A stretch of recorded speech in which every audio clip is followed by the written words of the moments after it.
and obviously have an open mind, which I know Steven does. Steven and I talked last year when he was with Seattle. He's a curious person, and I think that's a great quality for a manager, to be curious, to ask a lot of questions, and I know he's already done that just in listening to what he's talked about from going through his interview process to utilizing Terry Francona as a mentor, which I as well am a big fan of, and I think Steven's going to do great.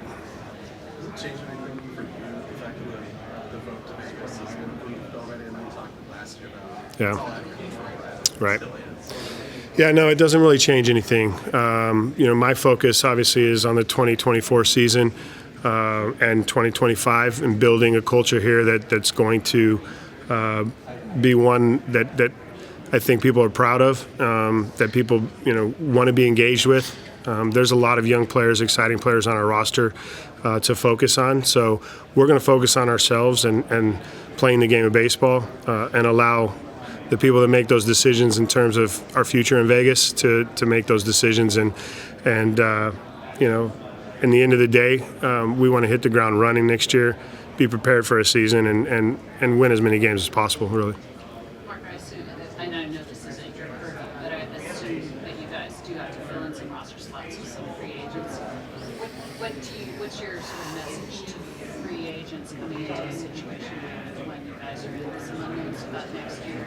And obviously a very young team. Yeah, I think there's opportunity here for a free agent to come and have impact immediately. I think there's an opportunity for any free agents, especially pitching, to come in here to mentor, but also to have an opportunity to in 1 year, possibly, build a resume going forward.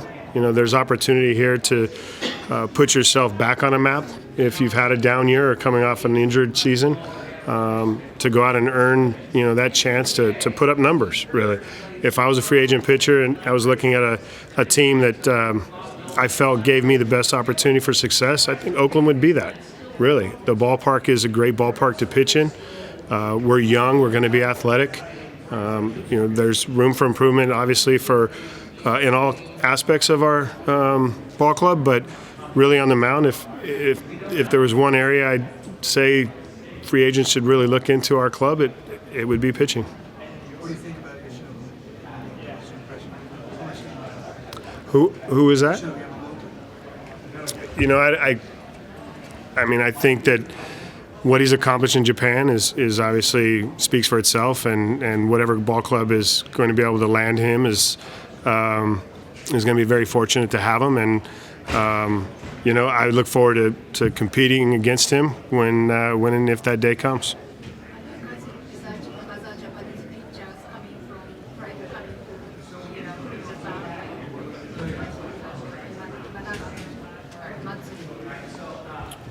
I couldn't hear.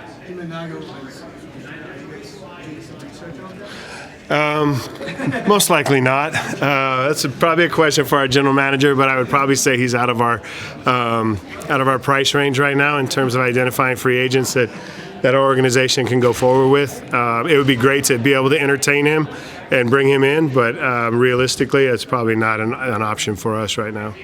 Mark, how important is it to sort of fill the veteran position player role that guys like Tony Kemp have had in the past with Whiskey? Susan, that's an interesting question, because right now I think the only veteran on our roster is Aledmus Diaz, with more than 3 years of experience, and it's important.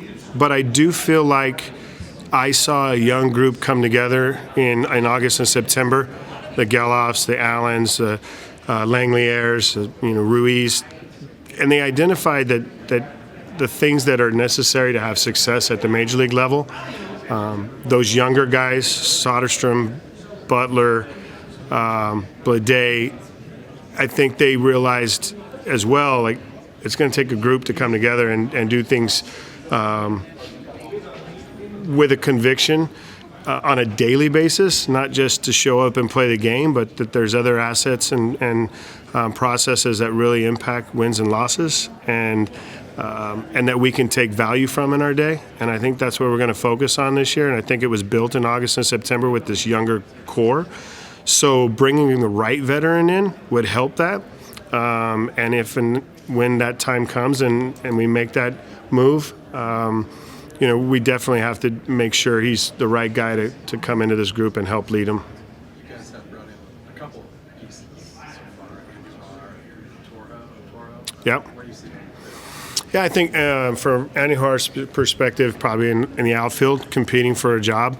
Brett Rooker's out there, Seth Brown's out there. We've got, like I talked about, Butler, Blade, Ruiz. So he's going to have to win his spot, but excited about the opportunity to kind of bring him in and see what he's capable of doing. He's had some years that we were excited about, and last season I think he had some injury which impacted his season.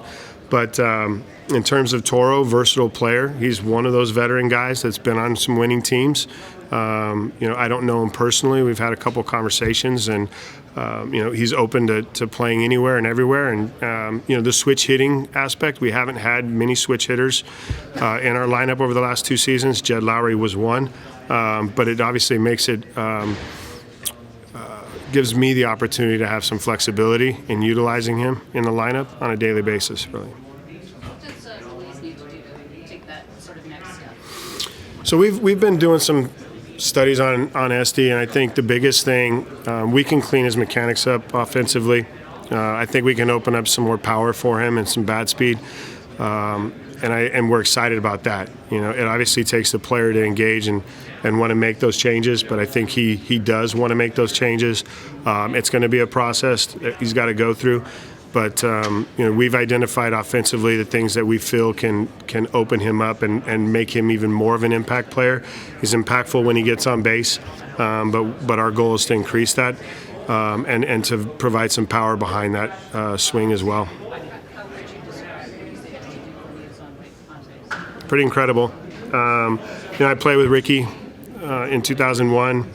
And Ricky could steal a base when he wanted to. SD can steal a base when he wants to. It's a tool that is exciting for fans, which I know Major League Baseball wants to bring back. And it's an exciting tool for our team. If you've got an opportunity for him to get on base and score with just one hit, if he can steal second and steal third, and or even get a sac fly and have a run scored, it's a great tool to have, and it's one that as I said, can change the game. On the pitching side, I know a lot of young guys got a chance towards the end of the year to kind of make starts, but do you see maybe a need there for a veteran guy to possibly come in? I do, Martine. I'd like that, but if it doesn't happen, I'm still excited about the guys we have. Paul Blackburn's grown a lot. Went through injuries this year that kind of took away from his ability to make those 30 starts. But I do feel like he can still be a veteran that leads these young guys. The excitement behind the young guys, Estes and Boyle, to name 2 of them that made only 3 starts, I think, in September. There should be some momentum behind those young guys and what Boyle was able to accomplish in his starts. That's exciting. We can bottle that up and get 25 plus starts from him next year. I'd be really excited about that. JP Sears, what he did this year in accomplishing the 32 starts and the durability, taking the ball every 5th day. There's a lot of positive things to talk about. I know that the year wasn't positive, but if we just try to extract the small victories, and I think those are some of those small victories, and build off those, we can really create a culture to believe that we can get something done this year.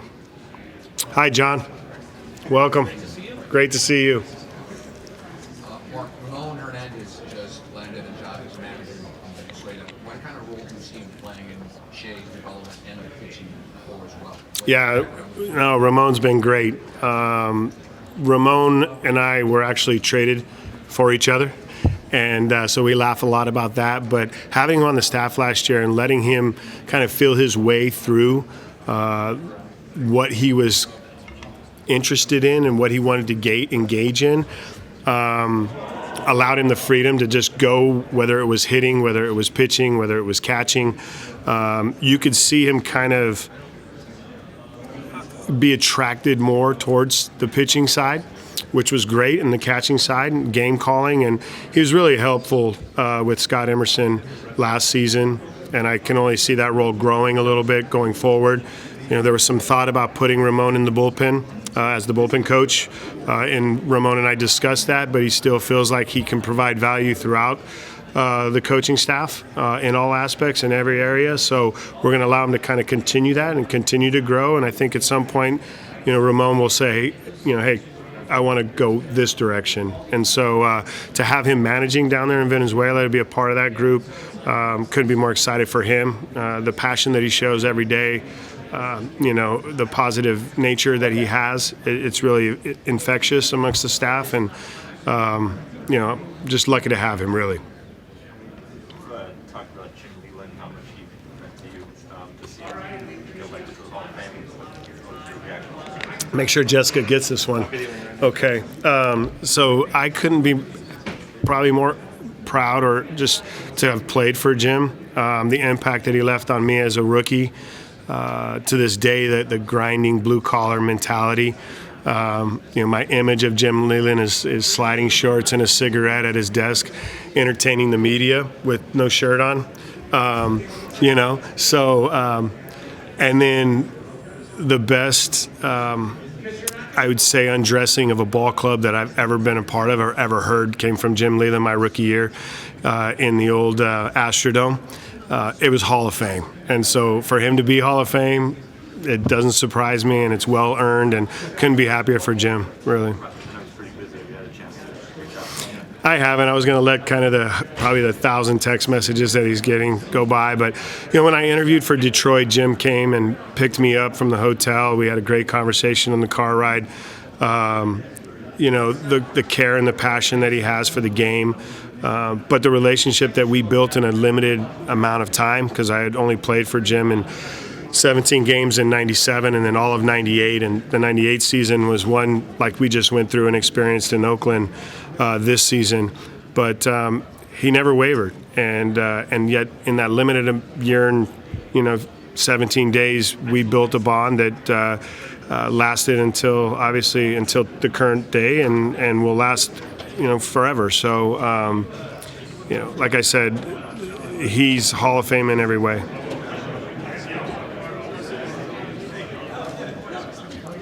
No mic, John. No mic. You got all the best questions. I don't know. Come on, give me one. So, your role in 2023, aside from everything you did on the field, you're also an A or B team spokesman. And, you got a lot of questions about Las Vegas and relocation and everything.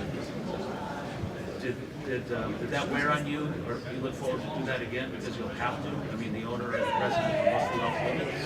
So it was left on you, and as unfair as it was, to be the spokesman for all the stuff going on the field. So how did I think the biggest thing. Are you okay with being that guy again? No, I'm okay with being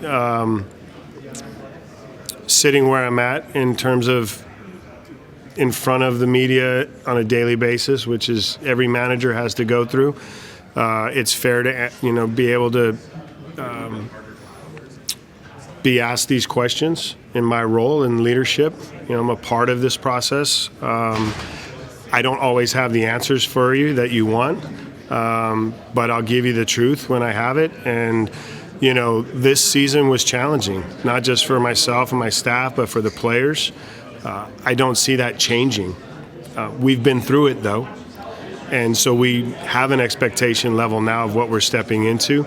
And the reality is, like I said, I don't think it's going to change. But I think our players understand now how to handle it and deal with it, as do I. And I don't think that it's going to stop in terms of the questioning in going to Vegas and the timing of Vegas and how we feel about the relocation process. But what we focus on a daily basis is how I approach those questions, and that's what we have control over. And I don't have any control over those processes, but what I do have control over is our roster in terms of how we go out and perform, and that's really what I focus on. You're going to have young players looks like they will play in Las Vegas at some point. If they are. Let's hope that, right? Because that means that we've had success, we've won, and we're going to go forward. And hopefully there's a long-term future with those young players that we can talk about at some point. We can't do it now, but what I'm excited about is the talent level that we have on the current roster, and teaching them and molding them and building this culture that I saw being built in 17 with that group. With Bob Melvin, and being a part of that coaching staff, watching the growth of Matt Chapman, Matt Olson, Chad Pinder, who, by the way, is here and looks great, which I'm really jealous of because he looks better than I do. But that being said, that's kind of what we're excited about. I think for me is like you talked about, these young talented players and building them for that opportunity to get into that ballpark. When you heard the 30-0 vote in Arlington, were you happy or were you sad? Oh, I think sad for the community of Oakland, sad for, the not just the fan base, but also for the employee base that's had a long history here in Oakland. And yet it's still down the road, right? It's still in 2028, so there's no guarantee. But at that point, you feel for those that are impacted, and their lives will be impacted, if they don't make that move to Vegas.